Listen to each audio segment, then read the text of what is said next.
Okay, I think this is the high time now that we begin. We are now officially welcome everyone present and also those who are watching us later as a recording in a debate Visegrad Insight organized. Czechs go to the polls. This is happening this week. There will be a national ballot competition between the incumbent government, the Andrej Babiš as a prime minister leading ANO party and his contenders. There is quite a lot of move when it comes to the smaller parties, and there is a lot to discuss. There is also after last weekend, especially a lot to discuss in relationship to the Pandora Papers, and there are also some possibilities and foresight to be offered today into the discussion. And we have fantastic speakers joining us today to actually bring their perspective and then open up for a more general discussion with all of you. This is Luboš Palata, EU editor of the Czech newspaper Denik and former deputy editor of the Slovak daily Pravda, and Milan, senior fellow, German Council of Foreign Affairs based in Berlin, previously headed the Europe program at Globsec Institute. And gentlemen, as we are here, we miss one person also from the politician, Luboš, the Czech politician.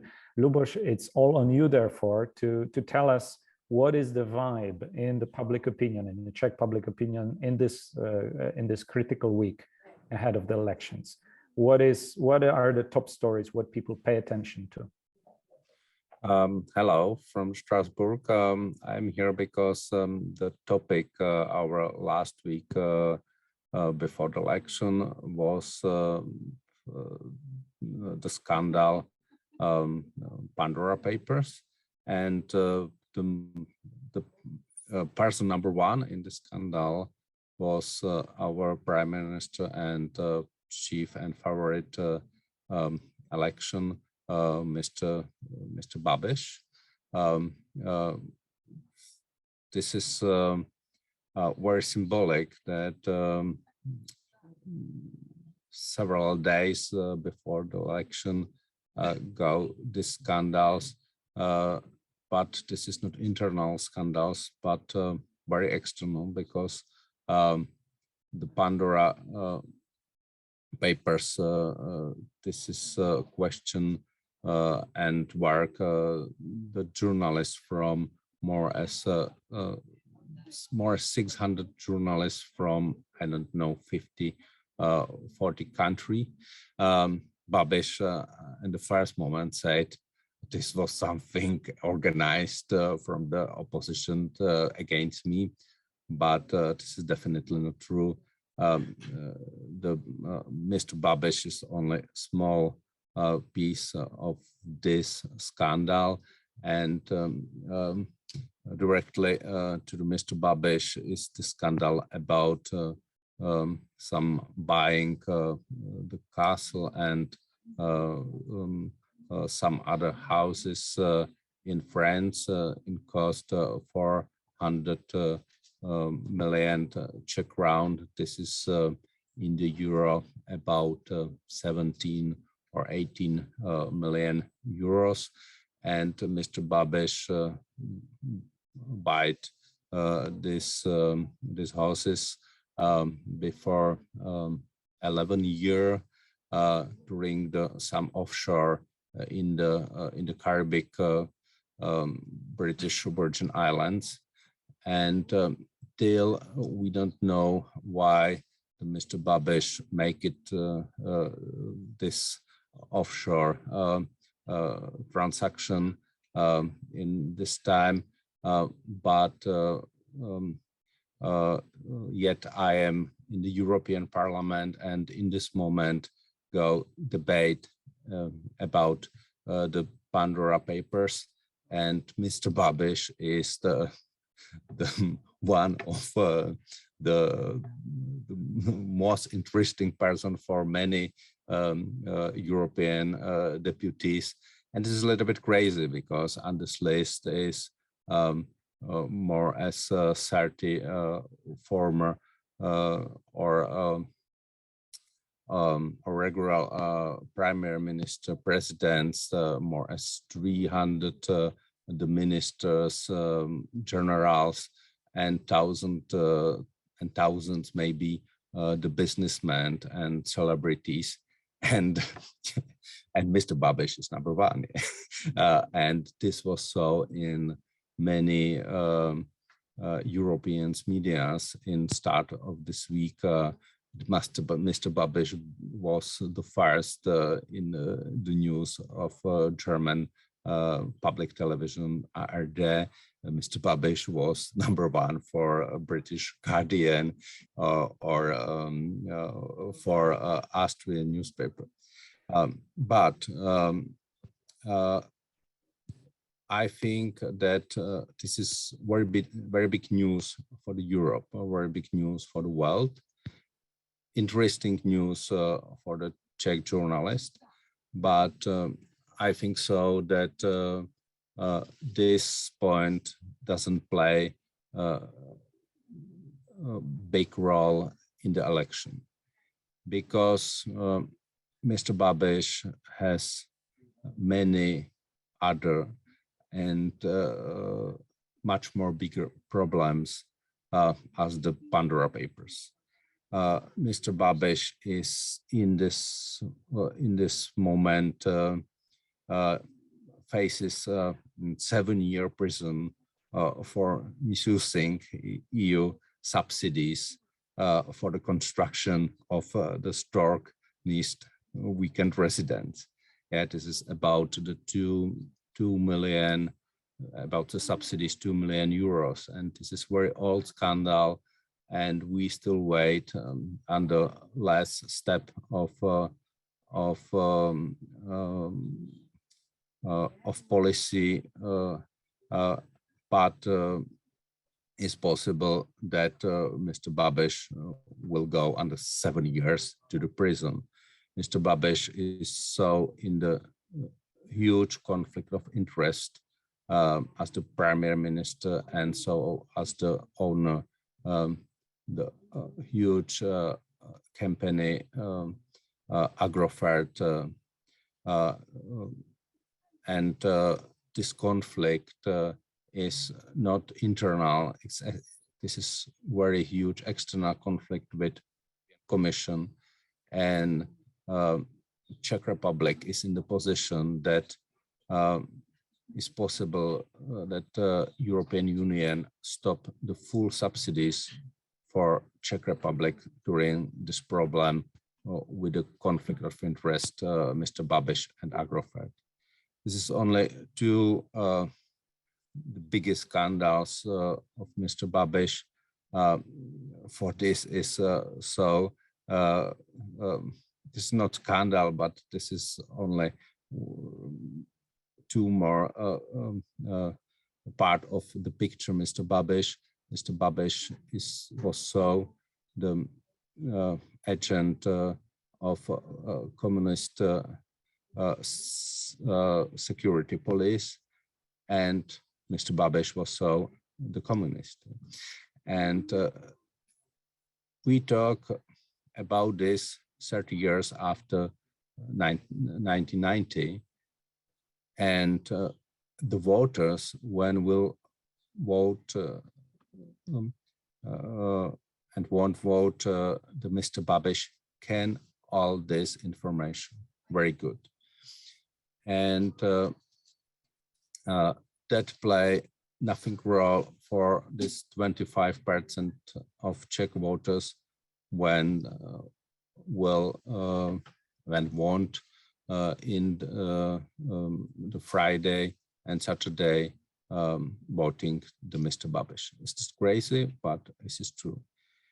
And yes, Luboš, I will stop you here. Yeah, no, sorry. There are other questions also to ask regarding the political dynamics in Czech Republic ahead of these elections. Of course, this is not only Pandora Papers, this is pandemic. They're pandemic papers, right? This is also the assessment of the performance of the government. There is also an economic dimension that otherwise looks for Czech Republic, not so bad. Economy is also definitely, of course, an important factor in the electoral game, in the decision making, making up the minds of the people.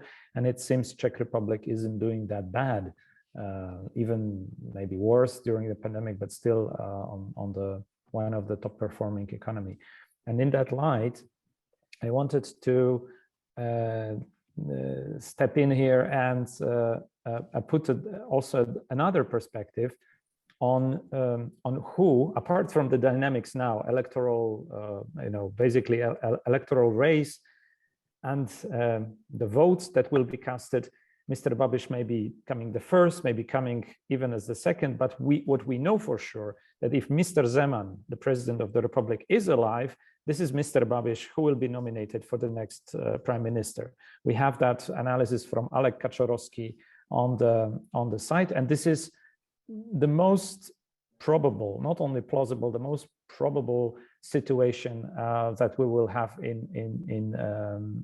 with after elections. So no matter what result, and we have seen that in the past result, the president of Czech Republic, Mr. Zeman, is going to designate Mr.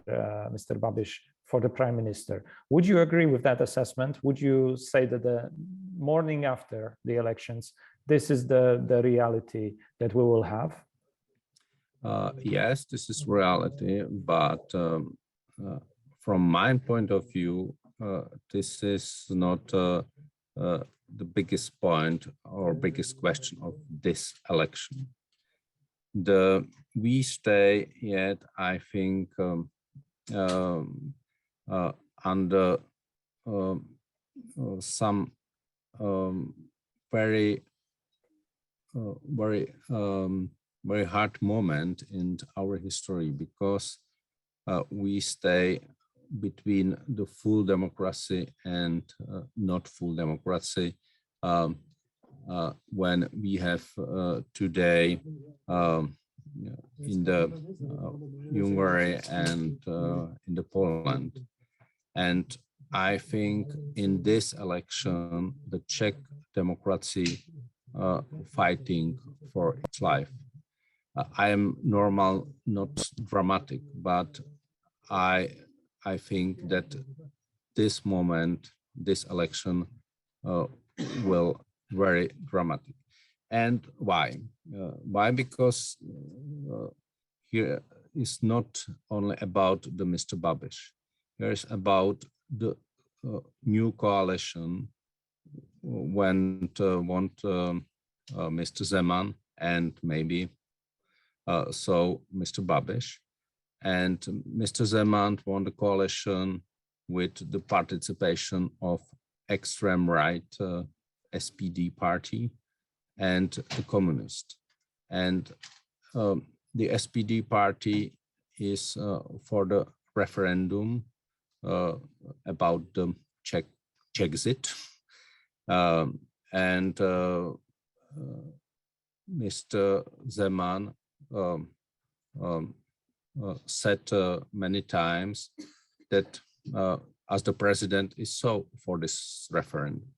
And situation in Czech Republic with popularity of European Union is practically same as in the Britain some months, years before the Brexit, 50-50.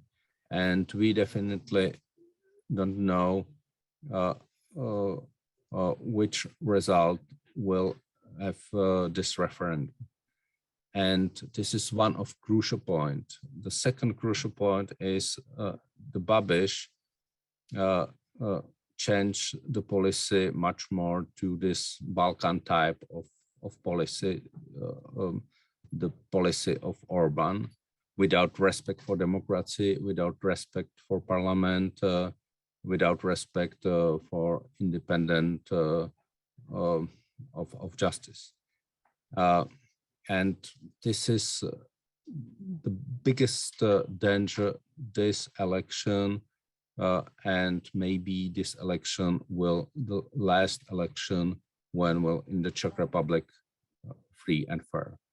Okay, that is a start picture, and we'll definitely have lots of to discuss in maybe already in the Q&A session, because now I'm turning to Milan Nič, and I'm asking you, Milan, in the light of the Eurobarometer polls, because Luboš is indicating that the static numbers, so to say, of the support for the European Union integration in Czech Republic, they are definitely one of the lowest in Central Europe, for sure, one of the lowest among the countries that joined in 2004.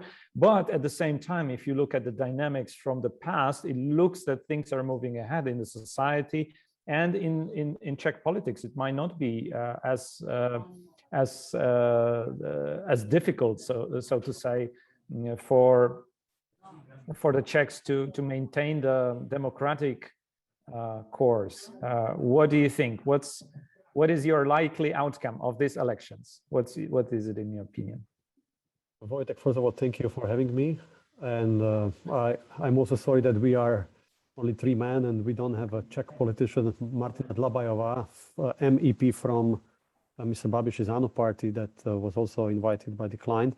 It would have been more lively debate. But to put some, to make it more lively, let me maybe paint a different picture, slightly different picture than Luboš. I understand where he's coming from.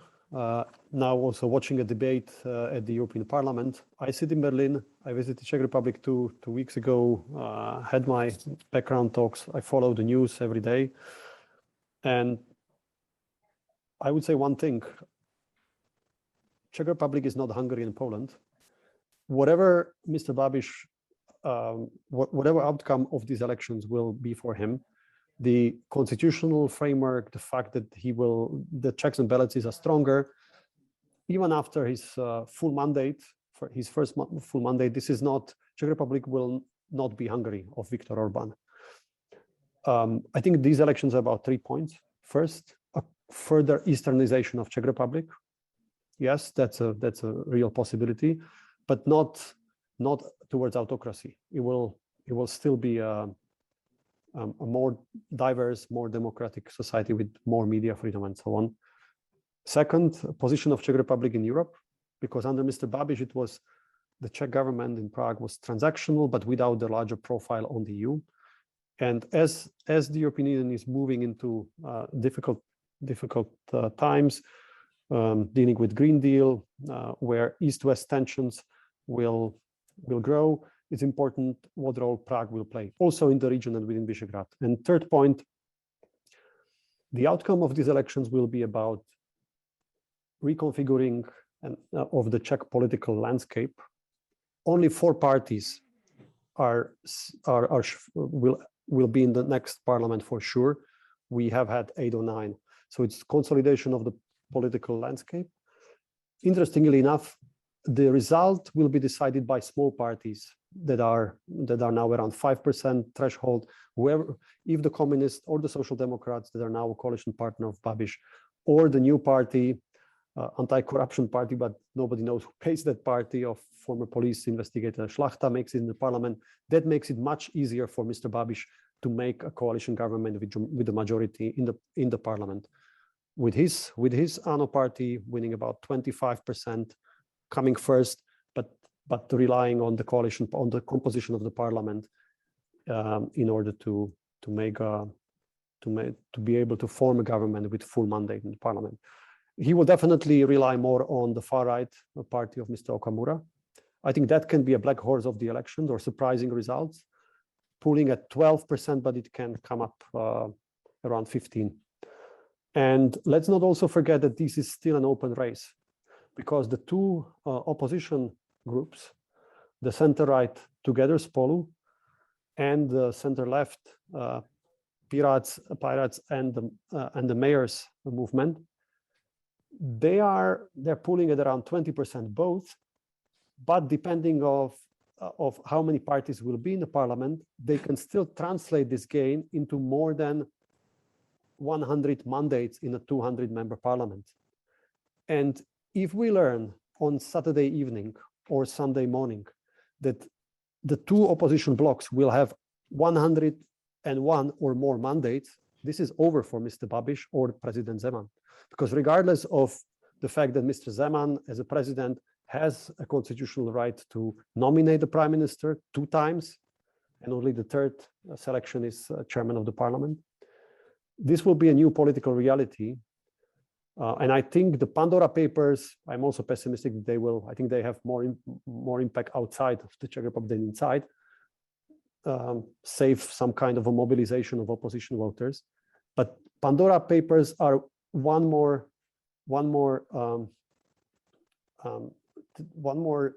thing that will prevent smaller parties in these opposition coalitions to cross the rank, to cross the aisle and split and be bought after the elections. So to come back to your question, I don't think it's decided. I think Mr. Babiš now depends on others. His maneuver space will be determined by others. He needs to prevent, his chief goal is to prevent these police investigations from moving on. And also, let's not forget, and that's my last point, there is a plan B for him, which is presidential elections in January 2023. This is also, these parliamentary elections will set up the field for a presidential race, which will start, the campaign will start next year. And Mr. Zeman is not running after his 2 mandates. So Mr. Babiš might actually decide to run for presidential elections, to have immunity and to withdraw from active politics. So this is 1 year which will decide the future of the power duopoly of President Zeman and Prime Minister Babiš. And again, it's not many, there are many pieces, and it's still an open game. Okay, thank you very much, Milan, for portraying the dynamics, which is very much internal, focused on the Czech Republic. But what do you think that means for the key partner within Central Europe for Czech Republic, which is Slovakia, and how that also may play out for the other regional dynamics? I mean, of course, I'm sitting in Warsaw and looking at the quickly deteriorating Polish-Czech relationship over the Turów coal mine. I'm thinking what sort of impact, if any, elections and any change, electoral change could have in the foreign policy dimension. Milan? If Mr. Babiš remains in power, you will have more or less the same. Mr. Babiš is an ally of Viktor Orbán and of Orbanization of Visegrad.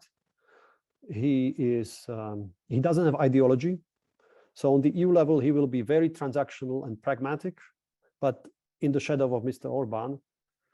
And I think he's also very pragmatic on relations with Germany and with Western Europe. He will try to find some kind of a deal. He doesn't need to construct an like a competing camp as Warsaw and Budapest want. And on Poles, he doesn't have much affinity towards Poland. And this case over a coal mine in Turnov, it came to the campaign. It's not even part of the Czech election campaign. It was naive from Polish government to think that they can have a deal with Prague during election campaign. So I think it's a bigger issue on the other side of the border in Poland. And last word, maybe here in Germany, the German media discovered the Czech elections also through the Pandora Papers. There is a concern, what would Mr. Babiš coalition, silent or open, with Farid Okamura mean? But the view on Babiš is that he was not a spoiler on many issues on the EU level. He didn't veto or threaten to veto the budget, that he was manageable. Mm-hmm. But I think the further Easternization of Czech politics and the Czech also position on the EU, they will have EU presidency after France next year, I think is underestimated. Thank you, Milan. I would ask Luboš, you to unmute and take the floor also with your immediate response to what Milan has said, and also my questions to you are valid, the same in a way. What may change in the larger picture depending who wins, if you agree with this assessment, especially again, teasing you on the Polish-Czech question, Turów mine. And of course, I actually agree with Milan. This is to a large extent, the ball is on the Polish side, but there is a sense, I think, in Czech Republic that, well, Czech Republic wanted really to show Poland and signal something through this. Yeah, this is two questions in the one. First of all, I want to a little bit react on the Milan. What Milan said about Mr. Babiš, about the relative constructive pro-European Babiš policy. This is about the former Babiš. What we see the last 2-3 months, this is not only about the election, is the very hard change the Mr. Babiš in the type of the urban politics. The problem is that Mr. Babiš have the very huge personal problem with the European Union, with the European Commission. And this is about, when I said the problem with the with this conflict of interest. And this is about the billions of subsidies for agrofert in agriculture and 100 million subsidies in this industrial part of subsidies for agrofert. And this is so about all of subsidies for the Czech Republic. And this conflict is here. This conflict is on the table. And this conflict, the change, the position, the Mr. Babiš in the European Union. Mr. Babiš is week to week harder and harder against the European Union. 1 week before said that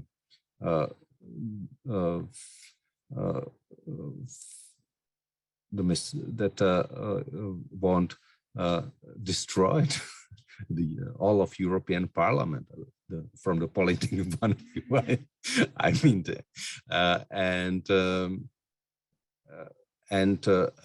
before the 1 week was Mr. Babiš with Mr. Orbán on one pre-election meeting in the Ústí nad Labem, and all this meeting was very hard, anti-European, anti-Brussels. This was something at the right side parties meeting, not the party from the Renew here. And Luboš, this is first. And about the Turów, I see here the conflict to nationalistic governments, because the Babiš governments change in the last 2-3 months in this nationalistic way. And here we see the war of the words or war the some political steps between the nationalistic Polish governments and much more day-to-day, more and more nationalistic Czech governments. And this is way, and this is Mr. Babiš's moment. And I think that this way will continue after election. Mm-hmm.